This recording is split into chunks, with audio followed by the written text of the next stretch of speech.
Salam olsun hidayətə tabi olanlara. Əziz müsəlmanlar, gözəl dostlar, xoş gördük sizləri.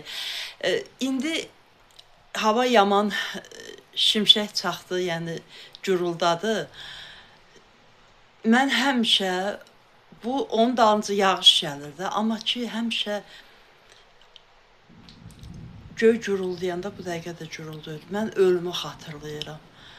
Allahın yəni qüdrətidir, Allahın əzəmətidir ki, hər zaman biz hər yerdə onu görürük.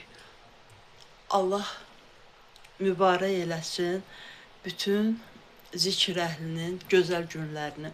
Amin inşallah. İndi bir ayə oxuyun. Əraf surəsindən 31-ci ayə. Ey Adəm oğulları, hər ibadət vaxtı namaz qılarkən, yəni məscidə gedərkən və ya təvaf edərkən, hər ibadət vaxtı namaz qılarkən gözəl libaslarınızı geyin. Yeyin, için, lakin israf etməyin. Çünki Allah israf edənləri sevməz.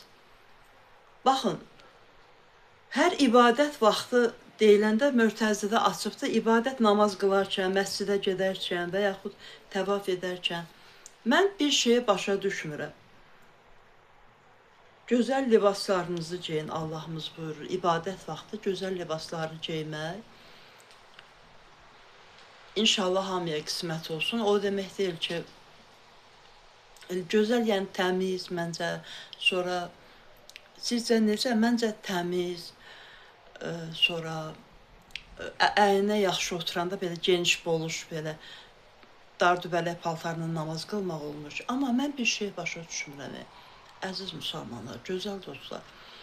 Bu Məkkədə ki, Məkkədə Allahımız buyurur namaz qılarkən gözəl ibadət edərkən namaz qılmaq deyil, həm də namaz qılmaq ibadət eləmək. Gözəl libaslarınızı geyin, düzdürmü? Mən başa düşmürəm. Məkkədə kişilər bir cürə geyinirlər. O libas deyil axı. Valla mən elə bir hindlilər kimi o pis çıxmasın, yəni mən günaha batmıram, mən pis ürəklə demirəm, lağ eləmirəm. Ancaq bağışlayın, məni fitə kimi bağlayırlar. Allah buyurur ki, ey Peyğəmbər, ey bürünüb sarınan Peyğəmbər. Məsəl üçün, Peyğəmbərimizi elə vəsf edir, yəni elə göstərir Allahımız ki, bürünüb sarınan idi. Ancaq orada bu bir hissəsi açıq olur. Kişilər belə bağlayırlar, belə bu qol açıq, buradan bağlayın. O Allah deyir ki, gözəl libaslarınızı geyin, gözəl libaslarınızı. O libasdırmı? O libasda ancaq hindlilər gəzir də, hindlilərin də hansı qəbilələri kimlər. Valla mən bilirəm ki, Quranı müsəlmanlar ona görə çox pis gündədirlər ki, birinci növbədə elə birinci, ikinci deməyək, əsaslardan olan birinci Quranı oxuyanda öz dilində, anladığın dildə oxumalısan ki, o həyat navigatordur. Həyatını Qurana əsasən yaşayasan. Onu müsəlmanlar, məsəl üçün, görsən ki, müsəlman da sevə-sevə oxuyur. Mənim özüm əvvəllər gündə 5 varaq ərəbcə Quran oxuyurdum. Birinci ərəbcəni salırdım, sonra Azərbaycancanı oxuyurdum. Gücüm gedirdi, Azərbaycancanda oxuyanda fayda vermirdi, yəni yorulurdum deyə. Deməli, müharibə göstərir, uşaqlar qan içində, əli, bütün qolu torpaq içində, oradan müharibədir, o xarici ölkələrdə, müsəlman ölkələrində. Uşaq da ki, 8-7 yaşında uşaq, 9-10 idi, 7 idi, nə idi? Ərəbcə görsən ki, Quranı oxuyur, ağlayır, oxuyur, ağlayır. Quran anlaşdığımız dildə oxunmalıdır da. İndi valla elə adam var ki, sevir Quranı, mənim əvvəlki vaxtlarımda kimi. Ərəbcə oxuyur, elə bir hərflərdə savab var. Elə deyil. Deyil elə. Müsəlmanların birinci problemi ondan başlayır. Ümumiyyətlə və Məkkədə məsəl üçün geyinirlər, o cür gəlirlər qurbanlığa belə başını belə eləyirlər, kəsib bıçaqla belə eləyib atırlar ora qurbanlıqlar. Belə yaralayıb atırlar üst-üstə. Bu necə bir şeydir? Orada şeytana daş atmaq nə deməkdir? Məkkəyə cəmaət ona görə yığılmalı ki, Allahımız Quranda buyurur ki, ora sizin üçün əmin-amanlıq yurdudur. Yəni ki, orada müsəlmanlar yığılıb öz böyük problemlərini danışmalıdırlar, bir-birinə kömək edib həlli yolunu tapmalıdırlar.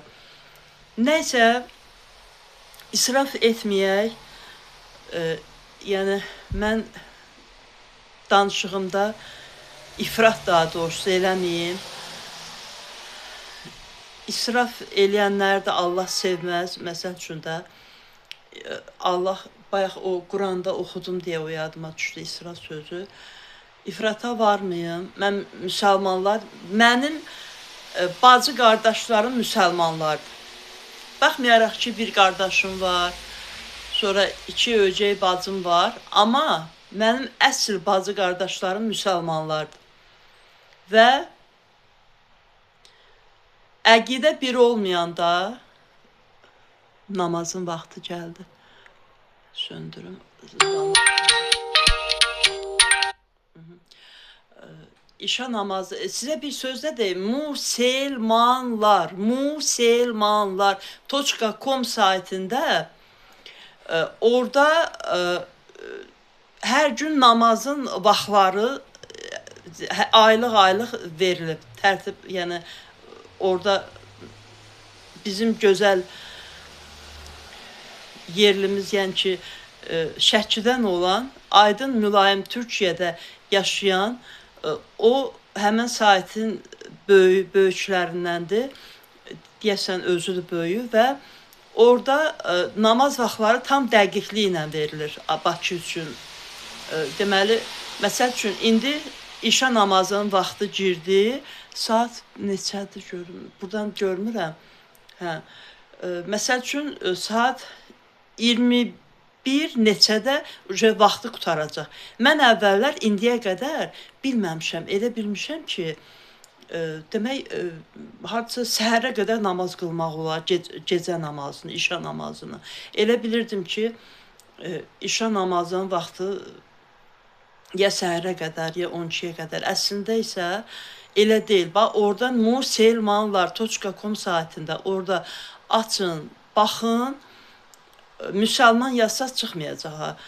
Və orada çox gözəl, çox dəqiq, çox düzgün. Mənim tanıdığım ilahiyyatçılardan hamısına, yaxşılarına, yəni dəqiqliyə gedənlər, yəni məntiqə varanlar, düzgün bilənlərə hörmətim var. Ancaq çaşmayan Aydın Mülayimdir bircə. Allah bizimlə olsun. O sayta baxın. Orada mənim kitabımın da yeri var. Orada görüm hansındadır. Düşüncə bölməsi deyəsən. Düşüncə bölməsinin üstünə basanda orada Pəncərədən baxanlar adlı mənim kitabımdır. Gözəl kitabdır. Allahın lütfüdür. Yəni mən onu, bir də onu da deyim, mən onu yazarkən ancaq dua edirdim, əlim yazırdı. Amma bir dənə oxuyarsınız, əgər istəyən olsa, baxarsınız, nəzər yetirərsiniz, görərsiniz ki, necə gözəl kitabdır. Allahın lütfü, mərhəməti çox gözəldir. İnsanlar şükür içində olsunlar, şükür eləyənlərdən olaq. Şükürlər olsun Allah'ım sənə. Mən qaçım namazı. Sağ olun, hələlik. Allah amandır. Görüşənə qədər sağ olun.